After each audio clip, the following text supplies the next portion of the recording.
आज पढ़ा रहे हैं अध्याय चौथा में। हेडिंग है भारत में नातेदारी व्यवस्था की विविधता। इंडिया में भारत में किनशिप मतलब नातेदारी व्यवस्था सिस्टम की विविधता एग्जाम में आएगा। भारत में इंडिया में नातेदारी व्यवस्था किनशिप सिस्टम की विविधता से क्या समझते हैं अथवा क्या अर्थ है, अथवा कोई परिभाषा लिखिए। आंसर क्या होगा? एक होगा, ध्यान देना है आपको। भारत में नातेदारी व्यवस्था को समझने के लिए कैथलीन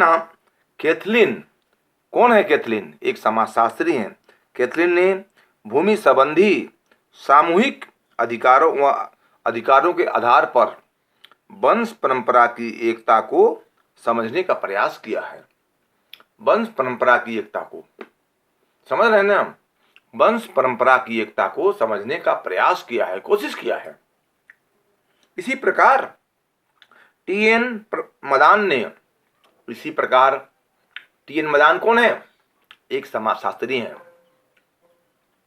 इसी प्रकार टी.एन. मदान ने कश्मीरी ब्राह्मणों के अध्ययन के आधार पर यह स्पष्ट किया है कि यहाँ पितृवंशीय वंश परंपरा व्यापक रूप में विद्यमान है। पितृवंशीय वंश परंपरा हमारे यहाँ प्रचलित है, विद्यमान है। कहने का मतलब पितृवंशीय, जहां पर पिता की प्रधानता हो। अब आगे आइए, देखिए।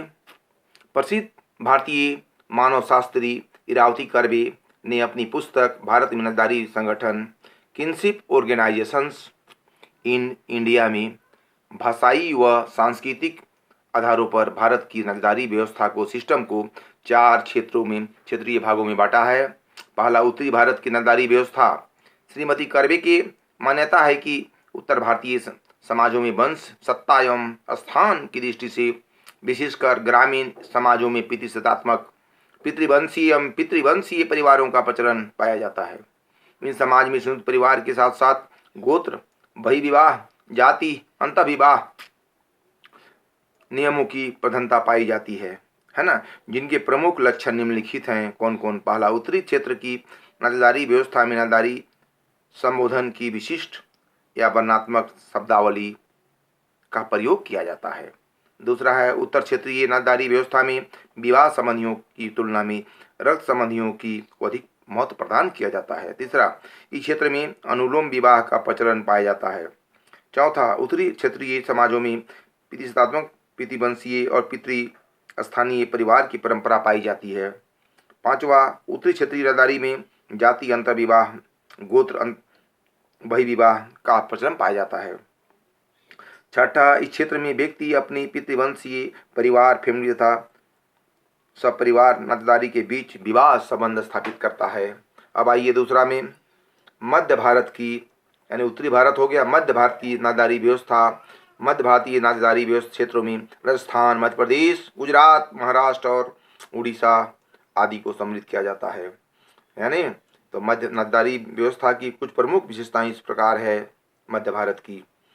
पहला, मध्य भारत के कुछ क्षेत्रों में भ्राता भगिनी संतति विवाह अर्थात ममेरे फूफेरे भाई बहनों के बीच विवाह का प्रचलन पाया जाता है। मध्य भारत में भी उत्तर भारत की भ्राती अनेक जातियां व विवाह गोत्रों में बटी हुई है ना? जैसे ए में गुजरात व काठमांडू में स्थानीय प्रथाओं के साथ साथ उत्तर भारतीय नातेदारी व्यवस्था सिस्टम के रीति रिवाजों का मिश्रित रूप देखने को हमें मिलता है। और जैसे ममेरे भगिनी फूफेरी भाई बहनों के बीच विवाह संतति विवाह का प्रचलन है, जबकि नांत्रा जाति समूह में भावी विवाह की प्रथा पाई जाती है।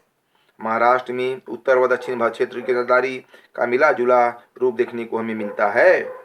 भारत क्षेत्र में सामान्यतः नातेदारी चचेरे मौसेरे भाई बहन तथा पितृवंशीय भाई भगिनी संतति विवाहों को निश्चित माना जाता है। कुनखी समुदाय के लोगों में कहीं कहीं भ्राता भगिनी संतति विवाहों को अधिमान्यता दी जाती है।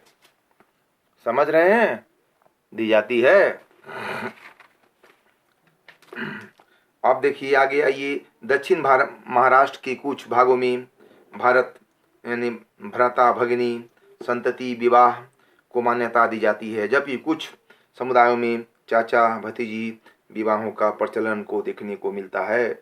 अब मध्य महाराष्ट्र के अधिकांश भागों में गोत्र बहिर्विवाह तथा अनुलोम विवाह का प्रचलन भी पाया जाता है। अब देखिए, उड़ीसा राज्य के कुछ भागों व समुदायों जैसे अरण्यक ब्राह्मण एवं कायस्थों में भ्राता भगिनी संतति विवाहों को पूर्णतः निषिद्ध माना जाता है।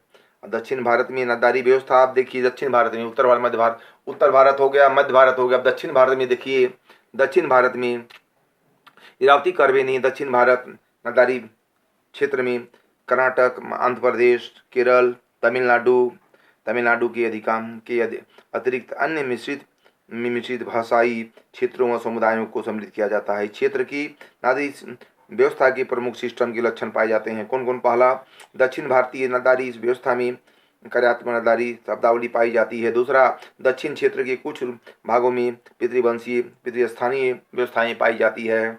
तीसरा, दक्षिण भारत में रक्त संबंधी पाए जाते हैं। चौथा, दक्षिण भारत क्षेत्र में गोत्र विवाह पाए जाते हैं।